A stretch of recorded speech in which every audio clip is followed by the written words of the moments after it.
You've clogged how many racors? I think I went through 13. 13? North Carolina. I brought 20 on board. I'm down to 3, so maybe it's actually 17. Oh, jeez. Hi, good morning. Afternoon. Let's sort this out. Yeah. I'm feeling invigorated. Yeah, I like that energy. Let's get into it. And the times that we walk, going through and through. In that moment I felt that I could go anywhere.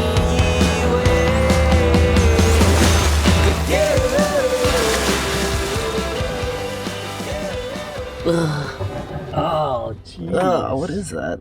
Oh, yeah. Like a dirty booger. This is probably why your filters are being clogged. You mean filters don't like sucking this up? Bill's working on Operation Clean the Fuel Tank today with our friend Brian. A project that began first with ripping the tank out of its long-lived home in the portside sail locker, and then cutting a hole on its topside, which will serve as a new inspection port when we're finished. Oh, there it went. We decided to rip out the fuel tank after what we thought were engine problems caused us huge anxiety on our passage here, which involved navigating 12 bridges through the ICW, as you saw last time. Shit. I actually just stalled out there when my racor, I think, jammed up. Though we made it here to Boca Raton safely in the end, we're ready now to tackle this problem. And we've learned all sorts of interesting things already, from the least surprising, that our tank is dirty, to the fact that it's a whole different size than we thought. I've had this boat 10 years. That's an 18-gallon tank, not a 20. I've been trying to figure out why the percentages just seem off. That really explains a lot, though. Yeah, 'cause remember we're always like, it's 8 gallons and a half. I don't know why. It's actually 9 gallons and a half. That makes sense. I thought my gauge was wrong all these years. 18 gallons and supposed to cross the Atlantic twice. That's kind of crazy. Yeah. And now, the most surprising discovery. What you could say is the smoking gun of the whole scenario. Gnarly that is. This is the pickup screen at the bottom of your tank. Yeah, that's not letting a lot of fuel through. Even if the filter was fine, this is still gonna produce vacuum, right? Yeah, that's the vacuum. The screen on our pickup stick is completely clogged with gunk. Ironically, there's no reason to have this screen because it does the same job as our filters. It's old practice, not used anymore, so we'll just get rid of it. Yeah. Looking pretty clean in there. Yeah. Ooh, got a little bit of dust in there now. Sparkly. Yeah, a lot of carb cleaner. Now that the tank's clean, it's time to seal up the inspection port. But first, a quick errand. Our friends Billy and Sierra from Tula's Endless Summer need to borrow our man overboard module for a race they're doing. It's like you're right off the coast the whole time. Yeah, I guess Pretty if a cool. front could get nasty. So we're gonna launch the boat, and then I'm gonna drive the rig down to Key West and fly back up to Lauderdale, and then we're gonna do the Key West race and finish in Key West. Sweet. So that's the plan. And you But, needed one of these. Yeah, we needed a man overboard module. Mm-hmm. Thought we would be able to rent There one, we but go. they were all out. So Bill Nice. saved us over here. I thought that as a joke. Here they are.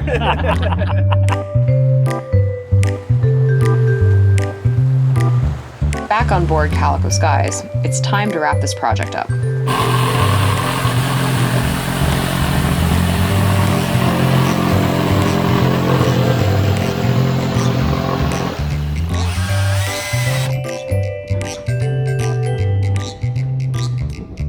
That one. This one.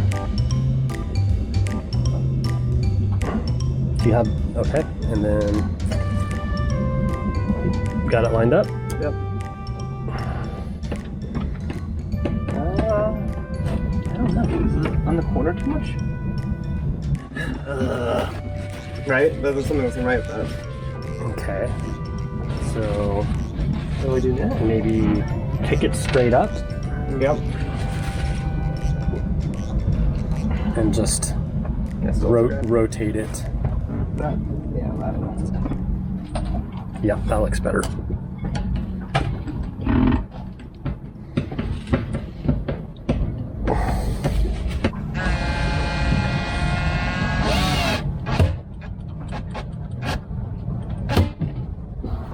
What happened to that one?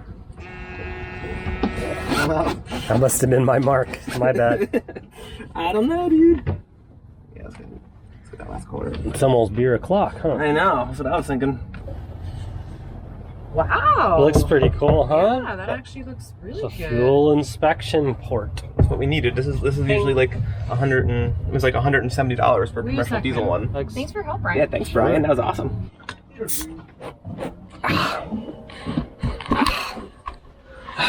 Best part of the project, right? You like beer from the Ukraine? Of course I do. Cheers. Cheers, man. Thanks for all your help. Mhm. That was huge. How's it going down there? Almost back together? Yeah, it's gotta get the clamps back in to hold the fuel tank down. Fuel's back in? Yeah, what do you think? She starts, she doesn't start? I think she'll kick over. Yeah, I think it'll kick over. And then it might go blah, blah, blah, blah, blah. Yeah, but then ultimately it's gonna work. Yeah. Blah, blah, blah, blah. Blah, blah, blah. Ooh, smooth. Is this normal, standard operating procedure? Yeah. Showing 0. 0? That's normal? There's no vacuum. Is that good? That's good. Oh, I've been showing vacuum the entire time. Really? Bill's looking at our vacuum gauge, which has never read 0 since we installed it, because we had fuel flow restriction. That means we may have just solved our problem for good.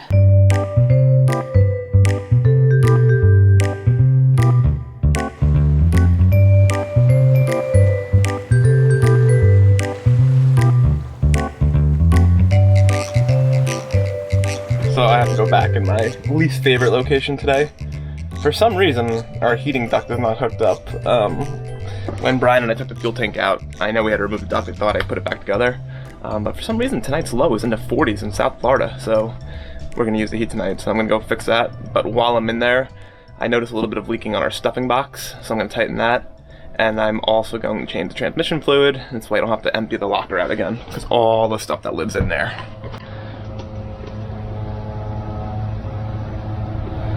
So, time to get back in my hole. In I go. See what's going on in here. Yeah, so this is smushed. I found the problem already. Fell off the back of the heater. There's no ductwork. I'm gonna have to put that back on.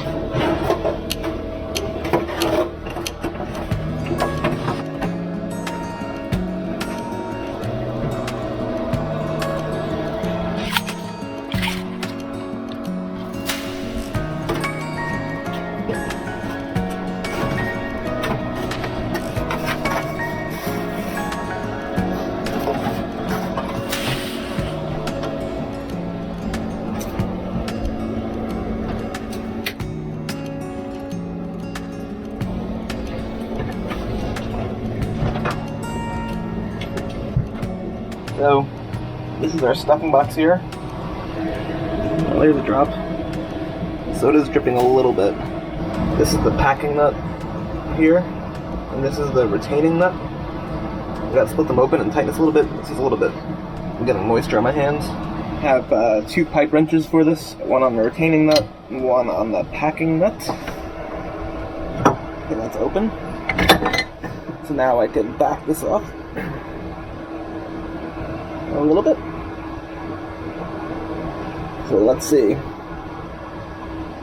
See that's dripping faster? Slowed it down.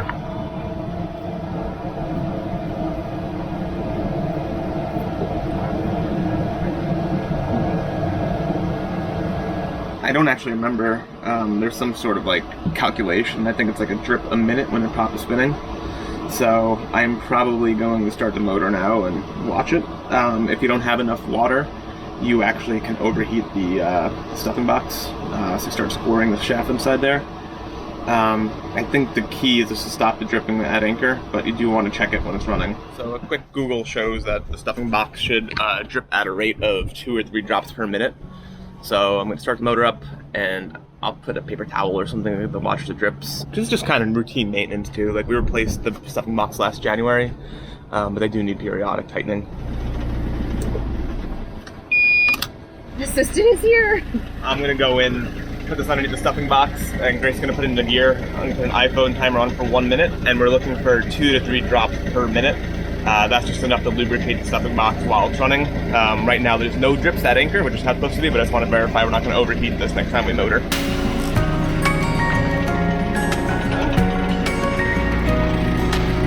Top loading? Yeah.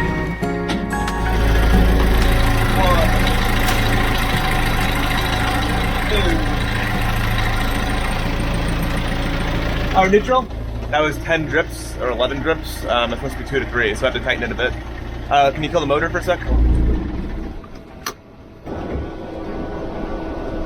Okay. This is the lock nut. Okay, let's try this again. Okay, you fire the engine back up. Preheat. Okay, let me set my timer again. Put it in reverse. 1,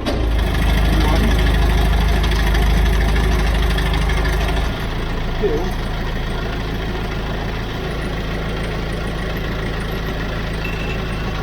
That's good. That's 2.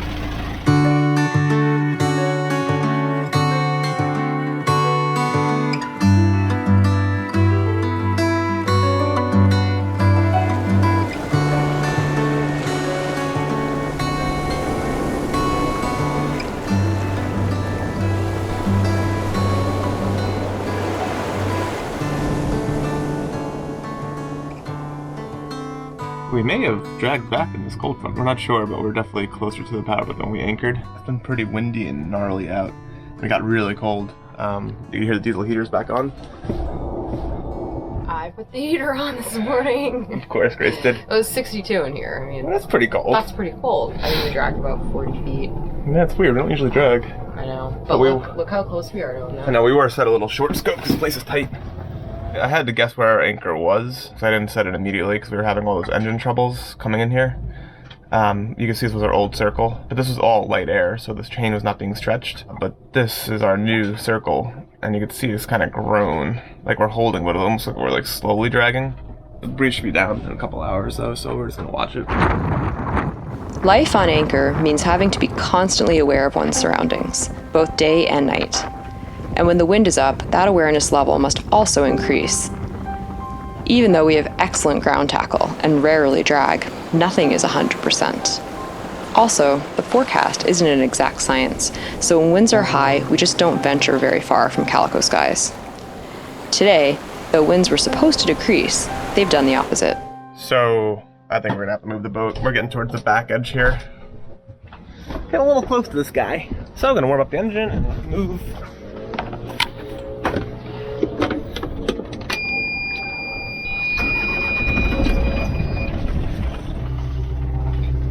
Whoa, man, the windy out here, huh?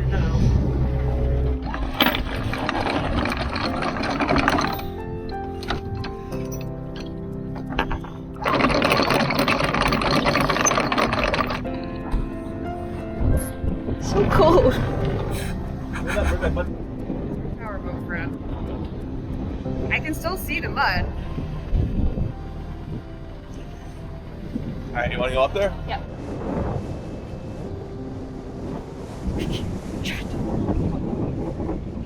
Not used to this anymore. I don't know if you guys can see, but it's our giant mud spot where the anchor was dug in. So I don't know. Maybe we didn't drag, but we got too close to the other boat either way. Almost over it. Okay, going down.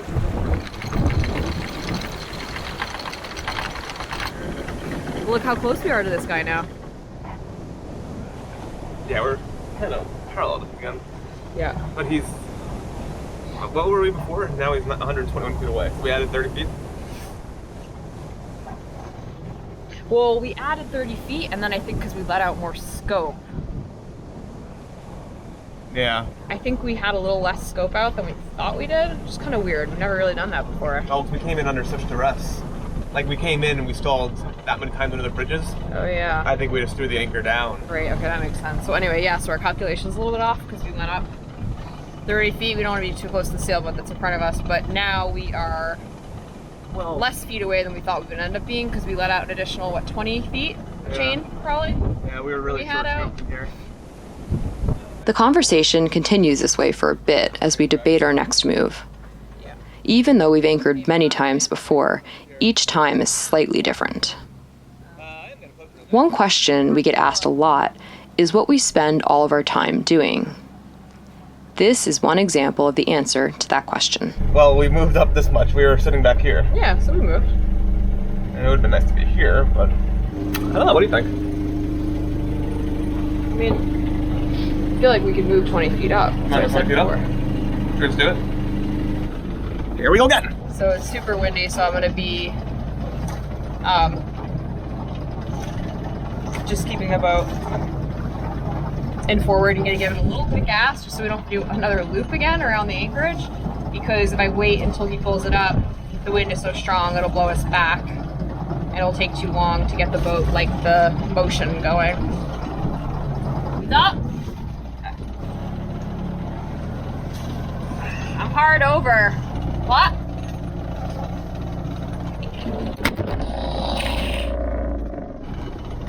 It's like the worst re-anchoring job ever. You're like, oh, we should film this. Something we do all the time. But it's just, I can't, it's too windy and tight. I can't deal with being on the helm right now, so I'm gonna drop the anchor. Going down. Oh, going up. No, going down.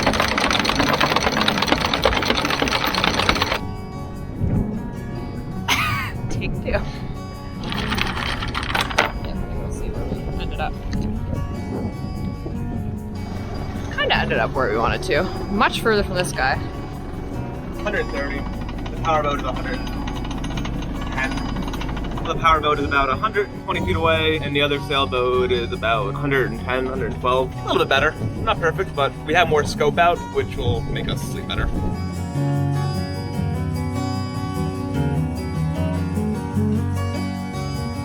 Cheers, guys. Cheers, guys! We never thought that we'd get to 10,000 subscribers when we started this channel a year and a half ago. No, and here we are in Mexico on Calico skies, and yeah, just reached the big 10,000, and we're so excited. We are toasting to that actually right Drinking now. a margarita. It's about 5 o'clock somewhere. Yeah. We wanted to just come on here and thank you guys for all the interaction and support and subscribing and like that you guys have done the last year and a half. We couldn't do this without you guys. We literally would not be here, so thank you from the bottom of our hearts. And if you watch our videos and you like our videos, if you could hit subscribe, leave a comment, it helps us a lot. If you want any more inside details, Patreon's been a great platform for us. We just had a blast interacting with all our patrons. Yeah. You know, we've been doing happy hours and a lot of chatting, and Just want to say again, thanks to everybody, and cheers. woohoo to 10K! Good margarita.